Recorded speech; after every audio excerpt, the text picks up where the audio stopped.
산업활동 동향 얘기로 좀 수장님 넘어가 볼까요? 네.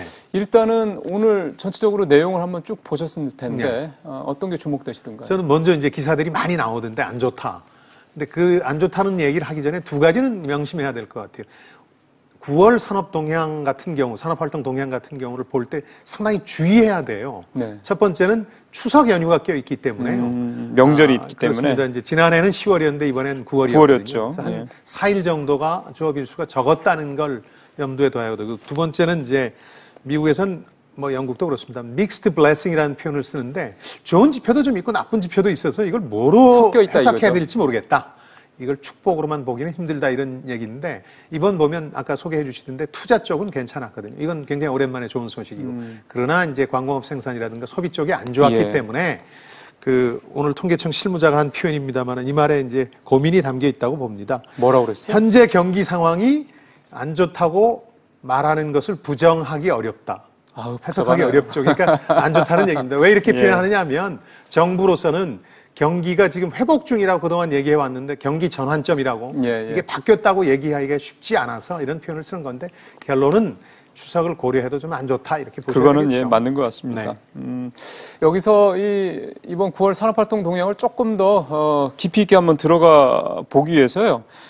산업연구원 민성환 동향분석실장님을 전화로 연결해서 몇 가지 조금 더 들어보고 다시 소장님과 마무리를 좀 하도록 하겠습니다. 자, 실장님 안녕하십니까? 네, 안녕하세요. 예, 오늘 나온 거 보시면 뭐 아시겠습니다만 실장님께서 보시기에 좀 가장 좀 걱정스러우신 대목은 어떤 거였습니까? 네, 앞에서도 언급하신 바 있는데요. 9월 생산 지표 보는 데 있어서 굉장히 좀 주의해야 될 부분. 그러니까 올해 9월에는 명절이 있었다는 거하고, 작년에는 굉장히 생산이 좋았습니다. 그러니까 이제 작년에는 10월에 명절이 있었기 때문에 그렇죠. 9월에 이제 좀 많이 이렇게 좀 증가한 부분이 있고요. 또 투자가 또 지난해 굉장히 또 9월까지는 두 자릿수 증가하는 등 굉장히 좋았습니다. 이러한 기저효과들이 명절 영향하고 기저효과가 작용을 해서 9월 실적에 좀 반영이 됐다고 보시면 되고요. 3분기 전체로 좀 평가를 해야 될 것 같은데, 3분기 전체로 보시면 전산업 생산이 0.3% 거의 보합 수준이었어요. 근데 이제 전년 동기비로는 이제 감소세로 조금 약간 돌아선 점이 좀 염려스럽고, 특히 이제 건설업 경기가 굉장히 좀 안 좋았다는 거죠. 그렇죠. 이 건설업 경기가 안 좋으면은 이것도 이제 다시 이제 제조업에 또 이제 기계라든가 이런 부분에 좀 부정적인 영향을 미치기 때문에 이 건설업 경기의 부진이 어느 정도까지 지속될 것인지 그런 점을 좀 앞으로 염두에서 보아야 될 부분인 것 같습니다. 실장님, 설비 투자 얘기 좀 해봤으면 좋겠는데, 일단은 7개월 만에 반등에 성공을 했고요. 물론 일회성 어떤 재료, 이를테면 SK 하이닉스의 공장 준공 이렇게 얘기들은 하던데, 설비 투자 부분은 이번에 어떻게 해석을 하십니까? 네, 설비 투자도 전월비 기준으로는 한 7개월 만에 플러스로 전환됐다고 하지만요. 전년 동월비 기준으로는 아까 말씀드린 대로 지난해 9월까지는 거의 두 자릿수 증가를 했었기 때문에 올해 이제 투자가 감소세로 전환되면서 전년 동월비로는 19.3%나 감소를 했습니다. 굉장히 이제 2013년 2월 이후에 최대 낙폭인데요.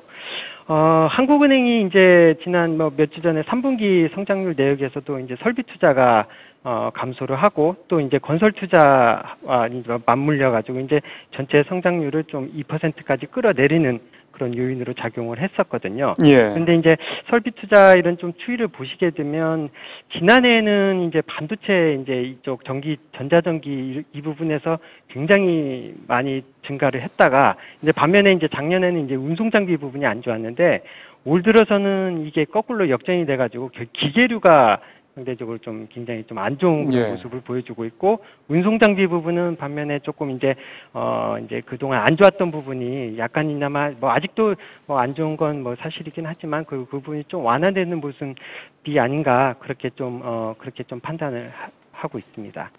이제 마지막으로 좀 전망을 좀 들어봤으면 좋겠습니다. 생산, 투자, 소비 주요 지표들이 다 일단 안 좋다라는 상황인 거기 때문에 이런 상황이 좀 더 계속 될 것이다, 일단 이렇게 보시나요?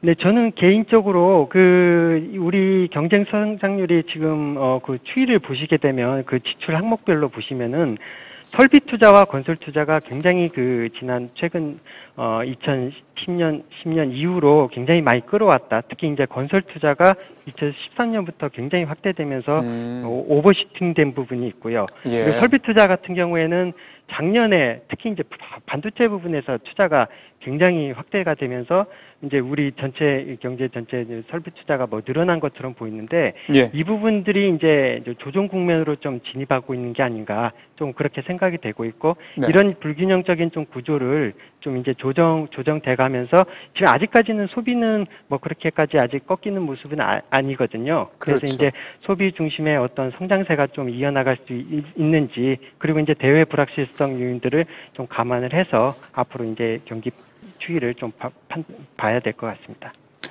실장님 오늘 말씀 고맙습니다. 잘 들었습니다. 네, 감사합니다. 예, 지금까지 동양부서 실장과 얘기를 좀 나눠봤고요. 마무리를 좀 네. 해보도록 하겠습니다. 소장님, 지금 민성환 실장님 얘기를 좀 들어보니까 투자는 사실 그동안에 좀 오버슈팅, 그러니까 과하게 좀 많이 됐던 측면이 있다라는 말씀을 하셨고 소비도 꺾이긴 했지만 뭐 아직 이번에 마이너스라고 해서 꺾였다고 보기에는 아직 이르다. 아직은 좀 더 볼 필요가 있다. 이런 말씀으로 해석이 되네요. 그렇죠. 이제 건설 투자가 주도해온 불균형이 해소되는 과정으로 볼 수도 분명히 있는데요. 다만 이제 제가 약간 걱정스러운 대목은 소비가 꺾인 부분인데요. 이번에 2.2% 마이너스 정도 2.2%죠. 이제 떨어졌는데 경제부총리인 김동연 씨가 그런 얘기를 했었어요. 자기 실현적 예언이 걱정된다. 그 얘기가 뭐냐면 미디어나 이런 데서 계속 안 좋다 그러면 맞아요. 예. 공부 못하는 애들 못한다 그러면 더 못하듯이 더 나빠지는 거 아닐까. 그래서 10월 이제 소비 관련 지표를 좀 봐야 되겠습니다만 소비가 더 꺾이지 않을까. 이게 좀 걱정이라서요. 불균형 해소라는 측면은 긍정적이지만 소비가 여기서 꺾이면 안 된다. 그런 점에서 보면 우리 정부라든가 가게가 해야 될 일들이 좀 있는 것 같습니다. 10월 달에 왜 코리아 세일 파스타 이것도 있지 않습니까? 이번에 끝났지만 끝났죠. 예. 근데 이제 연말이 되면 아무래도 좀 좀 이제 예. 크리스마스라든가 이런 대비해서 예. 수요가 좀 살아나는 면은 글쎄요. 있는데 예. 그걸 좀 봐야 되겠죠. 일단 9월에는 꺾였는데 10월 달에는 좀 그런 부분들 때문에 좀 혹시라도 좀 플러스로 돌아가지 않을까 그런 기대감에 저도 자기 실현적인 예언을 한번 해보려고 잘한다 해주셔야죠. 말씀 잘 들었습니다. 네, 고맙습니다. 고맙습니다.